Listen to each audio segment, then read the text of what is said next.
Good morning, Malacañang Press Corps. Let's now have Presidential Spokesperson Harry Roque. Good morning, Pilipinas, at maganda umaga po sa lahat ng miyembro ng Malacañang Press Corps. Unahin ko na muna po yung mga detalye doon sa pagpupulong na naganap kahapon sa panig po ng mga mambabatas natin at ng ating presidente, at pagpupulong din ng presidente doon sa mga miyembro ng Bangsamoro Transition Council. No? Napagkasunduan po na papayag na po ang mga senador doon sa bersyon ng Kamara pagdating doon sa pinagtataluhan na teritoryo. Ang pinagtataluhan po dito ay merong ilang mga munisipyo na kasapi ng Lanao del Norte at 39 barangays na kasapi naman po ng North Cotabato. At ang pinagtatalunan kung yung plebisito para desisyonan kung sasali sila ng Bangsamoro ay gaganapin lamang doon sa mga munisipyo na yon at mga barangay na yon, o kinakailangan sumapi yung mga probinsya. Ang naging desisyon po ay kinakailangan alinsunod po sa saligang batas natin at sa desisyon ng ating Korte Suprema sa Umali versus Commission on Election, kinakailangan bumoto po yung buong probinsya pagdating po ng Lanao del Norte. No?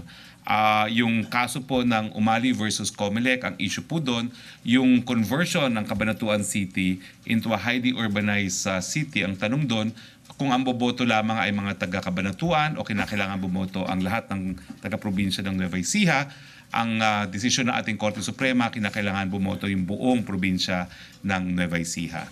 So, yun po yung House version, na kinakailangan bumoto yung mga mamamayan ng Lanao del Norte. Yan lang naman po ang pinaka-contentious issue, no? Yung sinasabing issue tungkol dun sa mga karagatan, hindi naman po masyadong malaking issue yon, no? Dahil talaga naman pong yung karamihan ng karagatan doon sa Sulu Sea ay under national jurisdiction pa rin. So nung na-overcome na po yung obstacle ng territory, ay na-break na po yung impasse, no? At tuloy-tuloy na po ang proseso ng pagpasa ng Bangsamoro Law. Now, kahapon po ay nagkaroon din ng special cluster meeting ang Security, Justice, and Peace Committees, no? At dinaluhan po ito hindi lang ng mga miyembro ng gabinete, kasama rin po si Senate President, si House Speaker, at ilang mga miyembro ng ULAP, no? Kasama po si Mayor Lani Cayetano at saka si Mayor Pamintuan, no? At napagkasunduan po yung guidelines pagdating sa localized peace talks, no? Now, itong localized peace talks po ito ay alinsunod din dun sa napagkasunduan ng huling meeting ng gabinete, na kung ayaw ni Joe Maciso na dito sa Pilipinas makipag-usap, at kung hindi makakasunod dun sa ilang kondisyon ng ating gobyerno, na habang nag-uusap, tigil ang pangingikil ng revolutionary tax, titira sila sa isang kampo na kung saan ibibigay ng gobyerno lahat ng kanilang pangangailangan, at yung pinaka-importante na dapat dito yan sa Pilipinas, ay bibigyan ng kapangyarihan ng ating mga local government officials para mag-engage in localized peace talks. So kahapon po napagkasunduan yung guiding framework for localized peace engagement, at ito po yung framework na napagkasunduan. No? Number 1, it is nationally orchestrated, centrally directed, and locally supervised and implemented. Number 2, the constitutional integrity and sovereignty will not be compromised.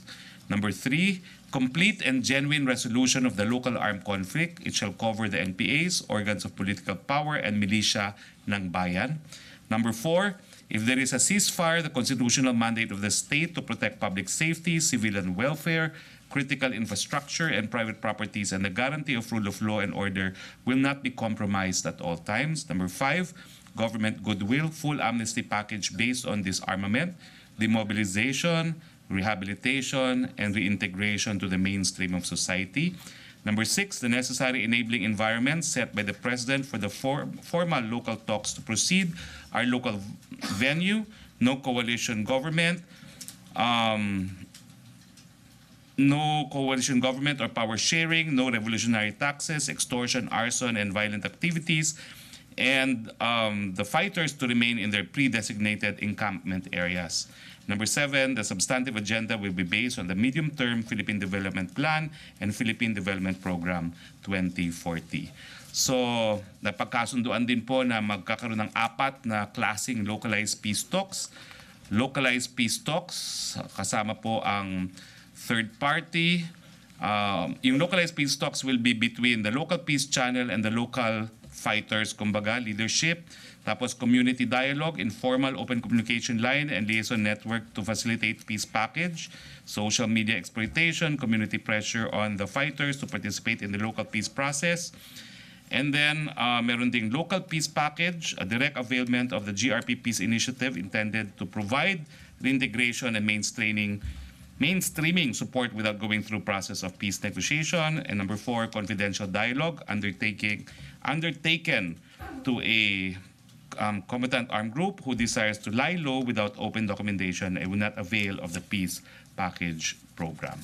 So magkakaroon po ng executive order na that will spell out the guidelines that were agreed pa yesterday, no? Kahapon po, naalala ko, may nagtanong din dito tungkol dun sa estado ng compliance sa ating mga maritime schools with European Union standards. And it was announced yesterday that there will be an agreement brokered by the DOTR between the CHED and the Marina, where the CHED will now undertake supervision and inspection of all maritime schools to ensure compliance with EU standards, no?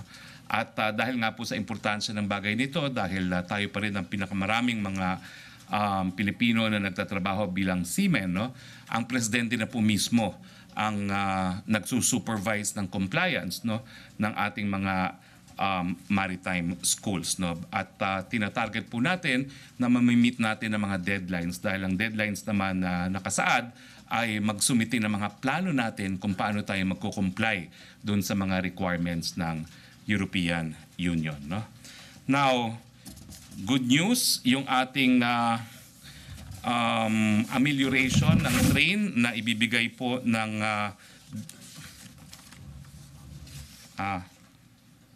okay. Wag muna daw. Okay. So babalik tayo sa mga usual good news. Ang usual good news na ginawa ni Director Ting at ni Mao. So ayaw nila ito muna. Okay, Global Connectivity Index.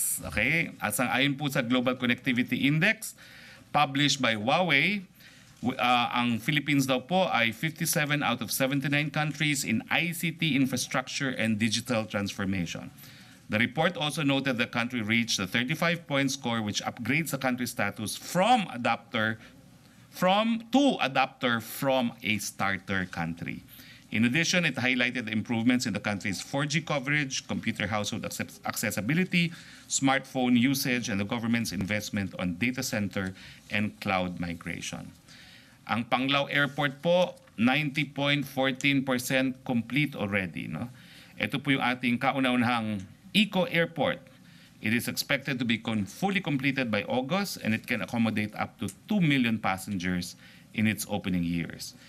We are referring to the Bohol Airport as the green gateway to the world. It has environment-friendly and sustainable structures with solar panels which will be installed on the roof of passenger terminal building to cover around 1/3 of the airport's energy requirement. At the basement or underground will be a world-class water treatment facility to ensure that the resorts of Panglao will not be discharging dirty water into the oceans. Now, it is the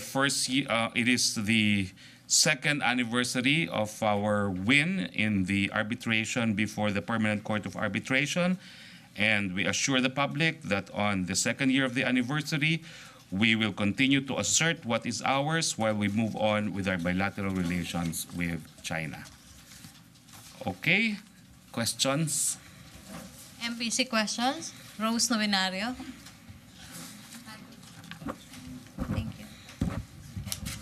Sir, ano po yung may basbas ba ng palasyo yung sinabi ni House Speaker Pantaleon Alvarez sa Noel sa 2019 to give way daw po dun sa Chacha? Wala po. Gaya ng paulit-ulit na nating sinabi, ang presidente po ang tagapagpatupad ng ating saligang batas hanggang hindi po mababago ang petsa ng halalan na nakasaad sa ating saligang batas. Patutupad po yan ng presidente, matutuloy po ang eleksyon ng 2019. Ang only possibility po kung maratify ng mas maaga itong proposed new constitution, in which case the 87 constitution would cease to have legal effect. No? Pero habang wala pa pong bagong saligang batas, sisiguraduhin po ng presidente magkaka-eleksyon. Ano po, nakapagpaliwanag ba si Speaker Alvarez kay Presidente kung ba't niya sinabi yon? Hindi naman po kinakailangan magpaliwanag dahil alam naman natin na independenteng sangay ng gobyerno ang Kongreso. No?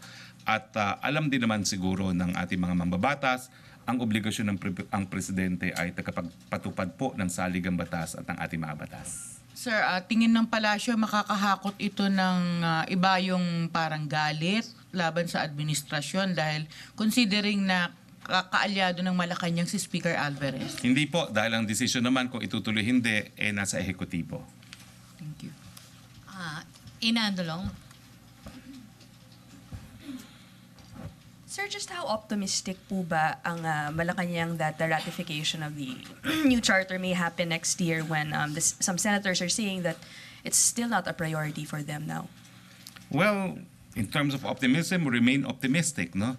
And the President has said na nga na if it is finally ratified by the people, then he will step down. And he's hoping that both the Consultative Committee and Congress will adopt his suggestion calling for a transitory provision providing that the transition leader will be an elected post. Do you think, sir, that the President has enough allies in the Senate to convince all of the majority of them to prioritize charter We change? believe so. I think we have a very good working relationship with many of our senators. Sir, dun sa anniversary ng arbitral ruling, I'd just like to get your comments on this. Former Solicitor General Hilbay said that there are groups planning to file a case before the Supreme Court to compel the DFA to reveal the public to reveal to the public diplomatic actions done by the government against China's militarization. It's a free country. They can file it, and we will meet them in court. But can't the DFA just do it if people request for it? I do not know what else they want, but in my briefings, I go into some detail on what we have done, no? As far as protests are concerned.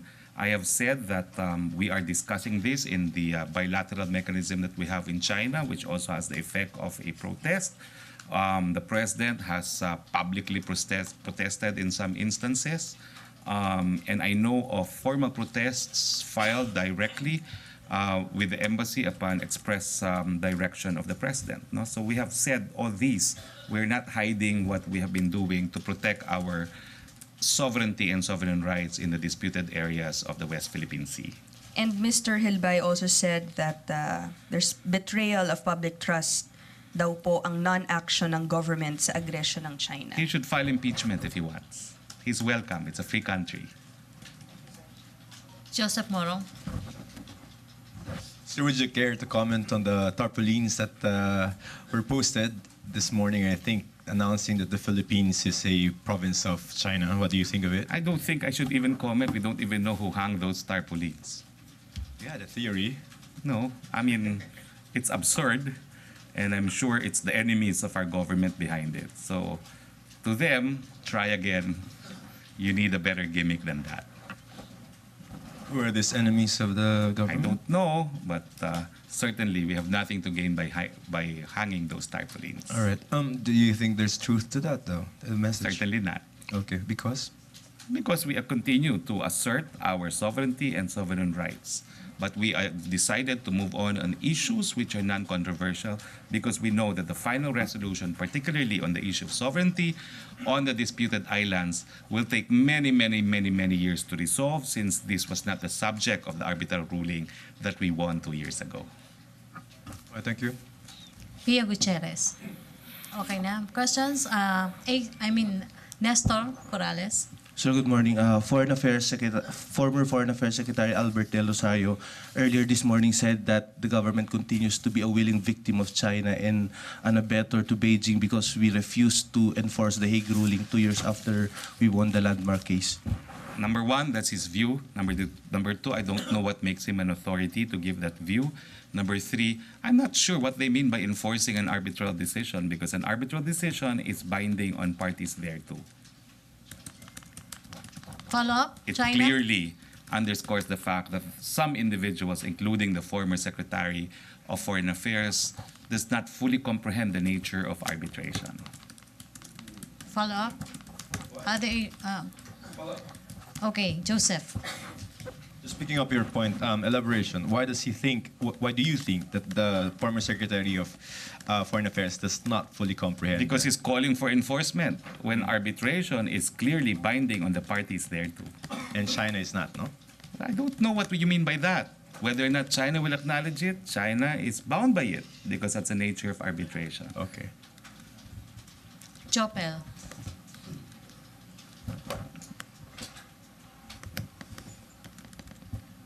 Sir, good morning.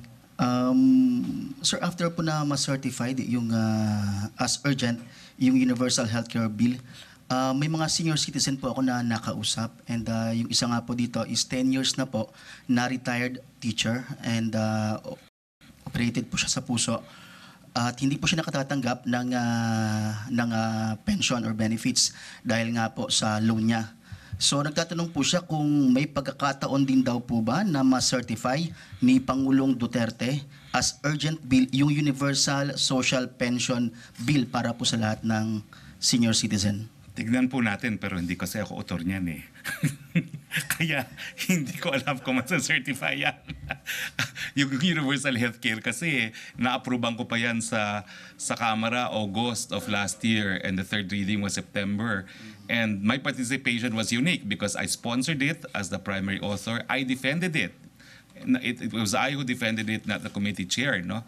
So I, of course, have a very keen interest on having this translated into law. And I'm happy that the DOH shared my sentiment. And it was officially the DOH that proposed to the cabinet that the universal healthcare be certified as urgent. So sir, ano pong maibibigay natin na kahit na assurance sa mga ano natin na senior citizen natin for this bill? Kasi ang alam ko po, ang mga senior citizen, no, na basta mag-qualify sila, meron po sila nakukuha talaga galing sa DSWD by way of an allowance. Yes, sir. No? Yan po yung current na batas.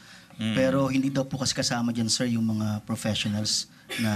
Kasi nga meron silang income. Apo, kaso nga lang po, at pag may meron loan, silang pensyon na. Apo, pag may loan, sir, at hindi na bayaran, then nag-retired sila, hindi na po sila makatatanggap ng pension nila. So umaasa lang daw po siya o karamihan sa kanila sa mga abot-abot ng kanilang mga anak.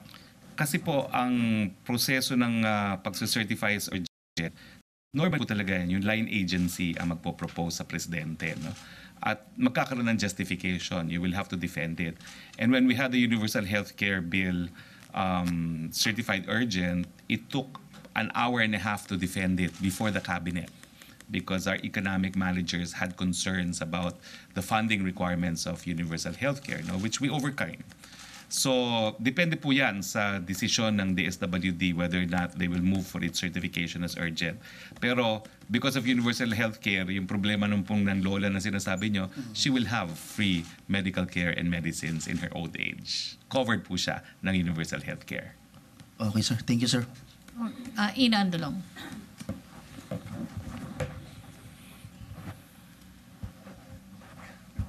Sir, balik lang po dun sa TARPs. When you said that those who put up those TARPs should try again, they need a better gimmick than that, just to be clear, ano ang tingin yung agenda nila in doing that? Ay, ewan ko, nagpo-provoke lang po siguro yan, no? Kasi they are obviously propagating a lie that we have given up on our national territory. It's farthest from the truth po. Paulit-ulit sinasabi ng presidente, paninindigan natin kung anong atin, pero habang hindi pa nare-resolba yan, hayaan nating umusad ang ating relasyon sa China dun sa mga bagay-bagay na po pwedeng umusad, lalong-lalo na sa larangan po ng ekonomiya. Sir, knowing the president, how do you think will he consider these TARPs? Para sa kanya ba, does this qualify for yung lagi niyang sinasabi na nanggugulo? I know it's far from anarchism, but he always talks about people creating trouble and taking actions against them. Wala po. Alam niyo naman ng presidente, tinatanggap lahat yung mga lahat ng mga nais na impormasyon na ibigay ng taong bayan sa merkado ng idea dahil naniniwala po ang presidente sa malayang pananalita. Pero siyempre po, bagamat may karapatan silang magsabi ng ganyan, sinisigurado ko po kasinungalingan yan. Would you want those tarps taken down, or for freedom of speech, let them stay there? Well, wala po kaming gagawin, no? Pero I'm sure may mga taong nais kunin yung tarps at gamitin. Siguro pamunas ng sahig or something. Thank you, sir. O ilalagay dun sa kubeta or something. Bahala na sila. Sayang naman, recyclable naman yan eh. Christina Vendano. Okay na. MPC questions. Marisol Halili.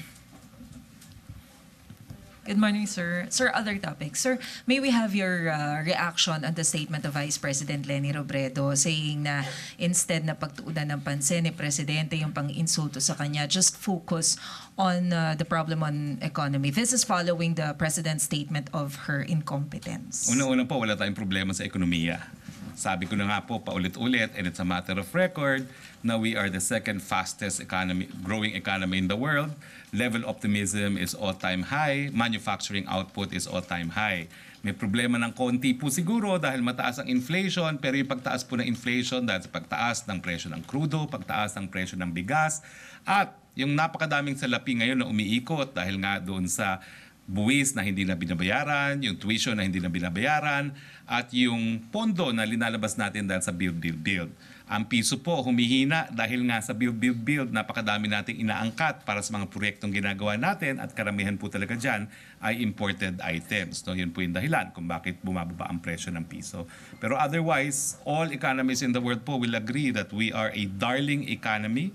There are challenges. Itong trade war po ng US and China kahit papano magkakaroon ng epekto sa atin, pero wala naman pong direktang epekto. No? At nakakuha nga po ako ng statement sa DTI para sabihin na minimal naman ang epekto nito. Bagamat, dahil magkakaroon ng general slowdown siguro sa ekonomiya ng mundo, kahit paano, maapektuhan tayo, pero kampante tayo na because ang strategiya natin ay build, using the national budget to steer the economy, we will continue with our tremendous economic gains.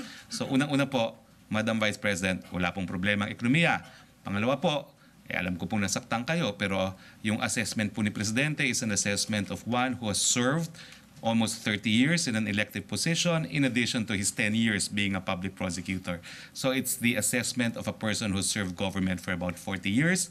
Maybe we should look into the merits of what he said, especially since alam naman nating lahat na experience ni Vice President is 3 years as a congresswoman and 2 years as a Vice President. So wala naman pong mali siya doon sa assessment. It's just a frank, honest, objective assessment of the President.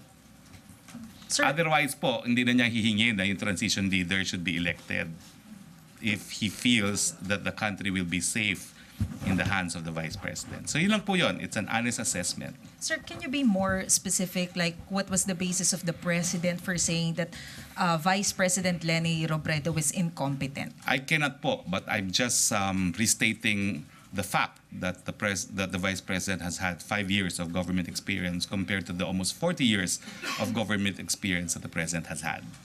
But sir, do you agree that this is an insult on the part of the Vice President? Because that's the term that she That's what used. I'm highlighting. It's not an insult. It's an objective assessment of a person who has served 40 years in government. Thank you, sir. Rose Novenario.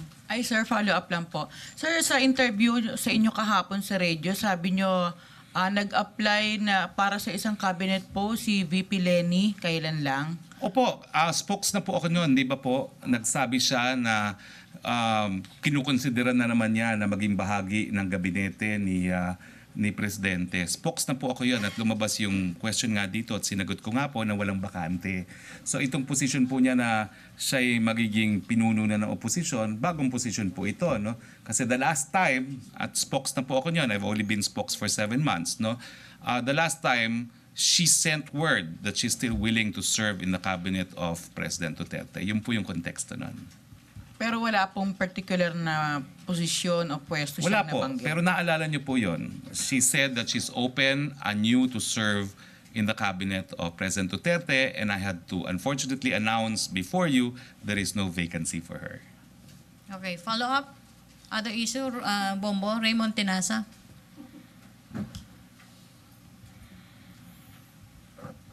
Sir, good noon. Sir, parang 2 years na in ang dami nang napatay na pushers and drug users. Pero bakit kaya parang for now, every now and then, ang dami pa ring drugs na ang dami pa ring nare-raid. So, parang walang halos pagbabago sa supply ng particular ng shabu sa mga streets. Bakit kaya, sir? What's the problem? Bakit parang walang pagbabago sa supply and trade of drugs? Well, una-una, hindi po ako sigurado kung walang pagbabago kasi napakalaki na po, bilyones na worth of drugs na po ang nahuli at nasira ng gobyerno. No? They've been destroyed. No? So I don't think that's accurate. No? At most, we're speculating. But all that we can confirm right now is, kaya ang presidente nagsasabi, hindi pa rin tayo tuluyang nagwawagi dito sa gera laban sa pinagbabawal na droga. At ang inaasahan nga ng presidente, siguro by the end of his term, magkakaroon na talaga tayo ng deklarasyon na nagwagi na tayo. Pero sa ngayon po, patuloy ang ating gera laban sa pinagbabawal na droga. Sir, hindi ba kayo relatedly naalarma dun sa mga recent killings, lalo sa mga local politicians, na even wala naman sa drugs, pero parang na-embolden na kasi yung ibang mga kriminal dahil sa drug war, sa mga nangyaring mga patayan. So parang kahit away lang sa girlfriend, away lang sa political turf, ang iniisip ng mga papatay kasi ngayon, kasalanan naman si Duterte naman yung masisisi. So parang hindi ba parang nakaalarma na ginagamit ng excuse ngayon, pampalakas loob ng mga kriminal dahil nga sa mga recent pronouncement dati ng Pangulo? Again po, haka-haka po yan dahil ang problema sa patayan, yan po ay inilabas na ni dating UN Special Rapporteur on Extralegal Killings Philip Alston. Panahon pa po ni GMA, may problema na talaga tayo sa extralegal killings. So hindi po maisisisi sa war on drugs ang extralegal killings. Nariyan na po yan sa ating lipunan. Pero ang gagawin po natin, ang pagkakaiba nga po, ay yung political will na ipatupad ang batas at sa nakikita naman natin, no, napakalaki rin ang binababa ng percentage mga krimen na nagaganap. Kasama na po dyan yung patayan. Ibig sabihin, bagamat marami pong high profile na nababalita, bumaba din po ang number ng patayan sa ating lipunan ngayon. Pero hindi nyo ba maamin na parang in one way or the other, parang may mga talagang nagsasamantala na sa sitwasyon? Hindi po, kasi isang mayor pinatay ng sariling asawa. O dalawang mayor ngayon, hindi naman kasama sa ito yung babaeng mayor ng Bohol. Diba? Ang suspetsa, ang pumatay yung sariling asawa. Itong mga key mayor Bote at yung vice mayor, malinaw na wala naman sila sa drug list. No? Meron mga napapatay sa drug list, pero isa si Paruhinog. Naku, kung tatanungin niyo yung mga tao sa kanyang bayan, no, walang nagkaduda-duda naman ng involvement ni Mayor Paruhinog at saka yung facts ng pagpatay sa kanya, malinaw naman, no, na talagang enkwentro yan. No? So, yung iba na talagang nakipaglaban, napapatay. Pero marami din na wala at all kinalaman sa droga. At whether or not we have the war on drugs, magpapatuloy po yan dahil nga ang patayan po sa ating lipunan, lalo na ngayon papunta na tayo sa eleksyon, talagang narariyan na po yan. Pero unlike before, may political will po ang presidente at nagagalak nga po kami na kahapon lamang inanunsyo ng PNP na nahuli na nila yung dalawang suspect sa pagpatay kay Mayor Bote at kahapon na-recover na rin yung sasakyan dun sa pagpatay dun sa Vice Mayor ng 13 Martires. No, importante po yan dahil kapag na-recover mo yung sasakyan, alam mo na kung sino may-ari, alam mo may physical evidence dyan, may thumbprints yan, meron yang DNA na magbibigay ng further evidence kung sino talaga behind the killings. No? So, nakalimutan kong sabihin po yun, but congratulations din po sa PNP, kay PNP Chief Albayalde, napakabilis po, lalong-lalo na yung pagkakahulis dun sa mga suspects sa pagpatay kay Mayor Bote. Thank you, sir. Okay, Ace Romero? Okay. Henry Uri. Good afternoon, Secretary. Yung 2 taon ng panunungkulan ng Pangulong Rodrigo Duterte, siyempre, ina-attribute din sa mga accomplishment. Ako dun sa MRT, masaya na ba, satisfied na ba ang Pangulo sa performance ng MRT ngayon? Sapagkat dito may nabasa ako na may mga trend from China. 48 trains ng China, malaking tulong sana ito, pero hanggang ngayon hindi pa daw po pwedeng i-deploy. Secretary. Well, hindi ko po alam ang estado dyan sa mga tren na yan. Yan po siguro yung Dalian na tinatawag. No? Alam ko po, nakipagpulong dati sa akin ng DOTR, may resulta na raw yung testing dyan sa Dalian. At ang alam ko lang kung ano yung nababasa ko din sa mga press releases ng DOTR, hayaan nyo po, tatawagan ko si secretary mismo, no, para malaman. Ang huling nabasa ko na PR niya ay talagang kinakailangan magkaroon ng modifications para magamit. No? Pero at the same time, aminin ko na po, these are Chinese trains. But at the same time, kinuha na natin yung Sumitomo to maintain the trains. Hindi ko po alam kung magiging katanggap-tanggap sa Sumitomo bilang service provider yung mga Chinese trains. No? So, I promise po, kakausapin ko si Secretary Tugade dahil parang nagkaroon na rin siya ng deklarasyon na balik ng Sumitomo as service provider. Hindi ko po alam kung anong sasabihin ng Sumitomo pagdating dyan sa mga Chinese trains na dalian. Pero malaking bagay po ito sana kung baka pwedeng makialam na nga Malacañang dito sapagkat 48 trains ito, Secretary. Malaking tulong ito sa mga mananakay. Sige po, pagkatapos ito, tatawagan ko na po ang tawag ko naman kay Secretary Tugade, may BFF. No? At lilinawin ko po talaga kung anong plano dyan sa aking BFF sa kabinete. Thank you. BFF ko yan, si Secretary Tugade. Pala namin, BIFF, Secretary. BFF, BFF. BFF. Bakit naman BIFF kayo talaga? Si Hannah muna, and then Joseph. Last 2 questions na to. Last 3. Hi sir, good morning. Sir, ano pong masasabi ninyo dun sa government ng Sri Lanka na gusto po nilang i-replicate daw yung success ng Philippines sa drug war? Ihahang na po nila yung mga drug offenders doon, sir. Well, tingin ko, hindi pa naman tayo dumating doon sa punto na binibitay natin sila. No? Nandun pa lang tayo sa punto na talagang ginagamit natin ang kapulisan, ang PIDEA at ang NBI at ginagamit natin ang political will para labanan itong mga nagtutulak ng droga. So ang masasabi po natin, of course, we are happy that other countries have taken note of our war on drugs and that they look upon us as best practice on dealing with illegal drugs. So we appreciate that, pero sa ngayon po, wala pa tayong death penalty. Thank you, sir. Okay, Joseph Morong. Sir, confirm ko lang regarding Chacha. No, was there a instruction to the Senate to fast-track or prioritize charter change? And did the President say something to Senator Soto about the transition government?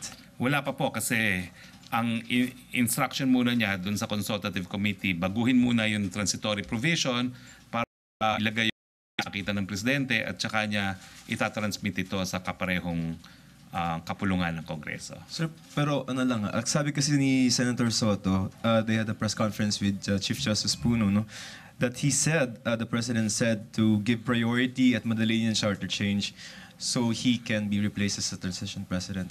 No, kasama po yan. Talaga naman sinabi niya na, hihilingin niya sa parehong Senado at Kongreso na ilagay yung probisyon na siya ay bababa na at magkakaroon ng isang transition leader na ihahalal ng taong bayan. Pero yung fast track, I think, is the key. Well, inaantay muna niya yung revised version ng consultative committee bago niya i-endorse. Okay, yun muna, sir.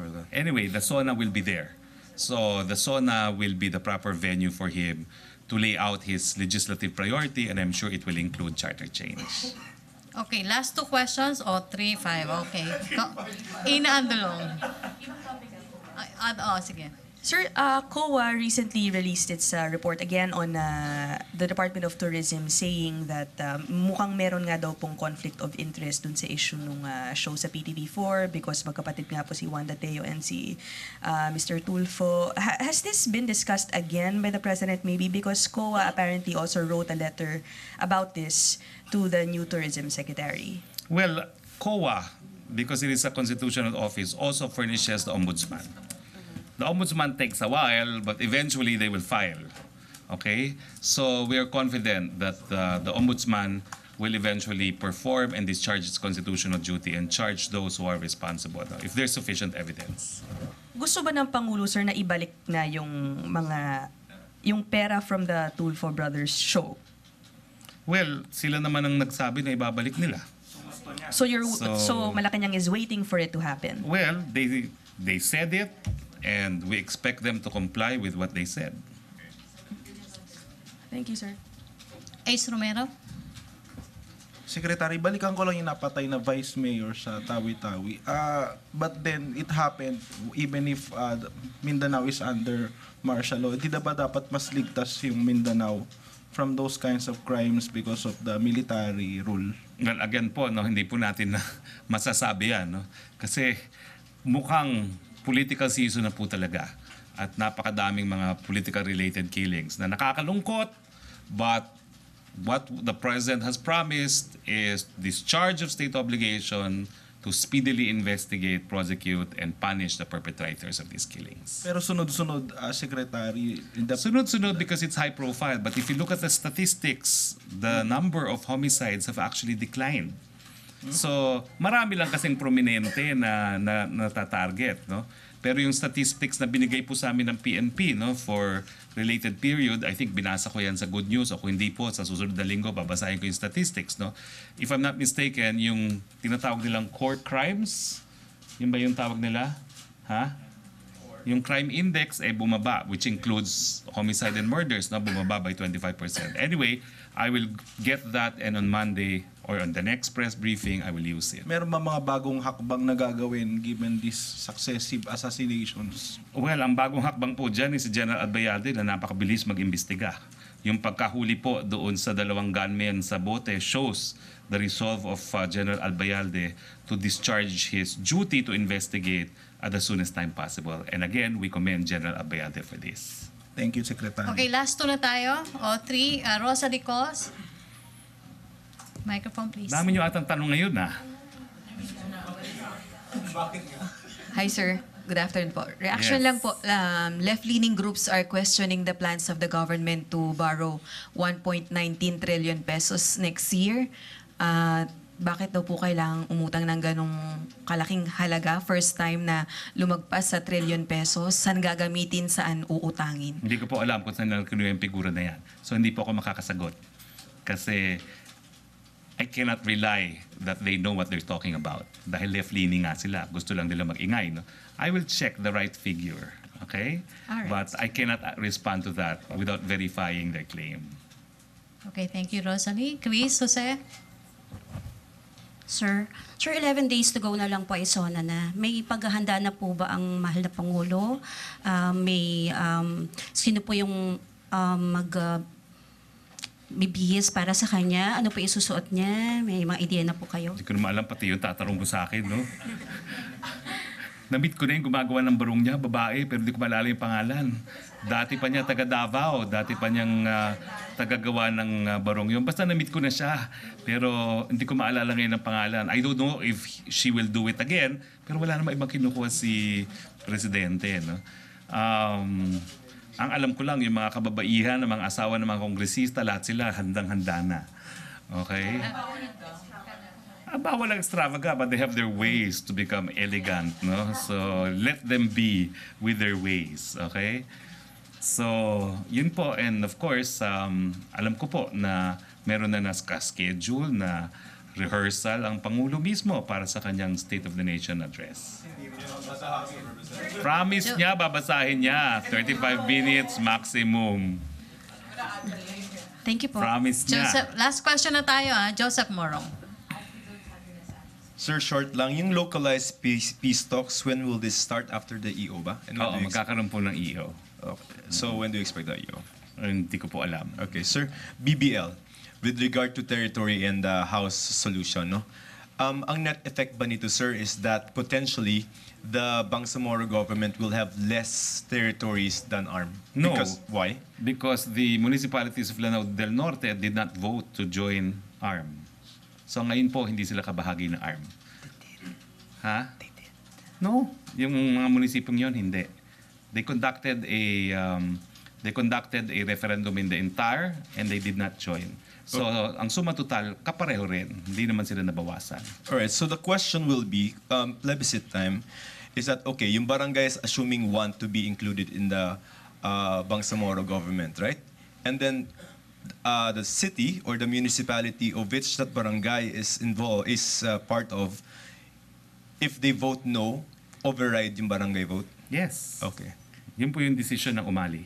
Alright. So yung Marawi lang, medyo delayed yata yung groundbreaking nila. Nako, si General Del Rosario had an earlier That's press right, that's what they briefing. said. So, I defer to whatever he may have said kasi hindi ko na-monitor kung anong sinabi niya. Yeah, but okay lang ba yung delay, sir? I mean, considering, the hardships of our... Let's put it this way, we have full trust and confidence on General De Rosario. He was made to be in charge of Marawi, and we stand by the choice, and we support him in his decisions. All right, thank you very much. Okay, thank you. Thank you, Presidential Spokesperson. Thank you very much.